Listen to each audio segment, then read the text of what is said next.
রাসূল সাল্লাল্লাহু আলাইহি ওয়াসাল্লাম শৌচাগার তথা বাথরুমে গেছেন। রাসূল সাল্লাল্লাহু আলাইহি ওয়াসাল্লাম যেখানে যেতেন সাহাবায়ে কেরাম তার খিদমত করার জন্য আপ্রাণ চেষ্টা করতেন, জান দিয়ে চেষ্টা করতেন।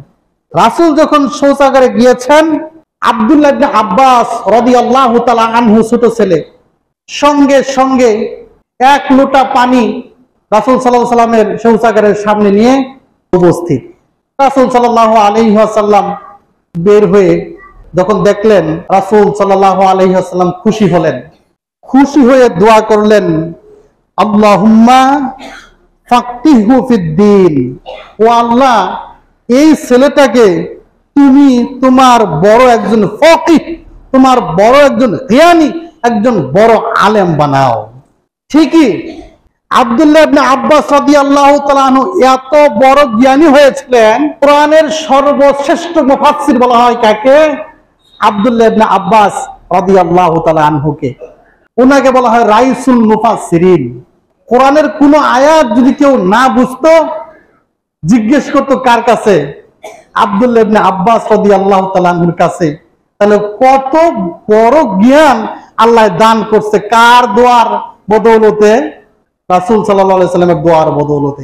এখান থেকে একটি শিক্ষণীয় বিষয় আমাদের আছে, সেটি হচ্ছে আমরা বড়রা যখন কোনো জায়গায় ছোটদের দ্বারা উপকৃত হই, হোক আপনার ছেলে, হোক আপনার মেয়ে বা ভাই ভাতিজা, হোক আপনার ছাত্র, যে কেউ হোক না কেন, পাড়া প্রতিবেশী, ছোট কোনো মানুষ বা যে কেউ আপনার কোনো উপকার করে, আপনি মন থেকে তার জন্য দোয়া করবেন। এটা রাসূল সাল্লাল্লাহু আলাইহি ওয়াসাল্লামের সুন্নাহ। আপনার সন্তান আপনার কি উপকার করে না? কোনো কিছু যদি না করে, আপনি যখন শুয়ে থাকেন আপনার মাথায় যায় হাত বোলায় না? বোলায় না? আপনারা হয়তো এক গ্লাস পানি সে ভরে দেওয়ার চেষ্টা করে না? ঠিক ওই সময় রাসূল সাল্লাল্লাহু আলাইহি ওয়াসাল্লামের সুন্নাহ হচ্ছে সেই সন্তানের জন্য দিল থেকে, মন থেকে অজস্র পরিমাণ দোয়া করা। আমরা বলি সন্তান ভালো হয় না কেন, সন্তান বদমাইশ হয় কেন, সন্তান আমার কথা মানে না কেন? সেই জন্য আমাদের দোষ আছে না নাই? আমরা জায়গা মতো কি দোয়া করি? করি না।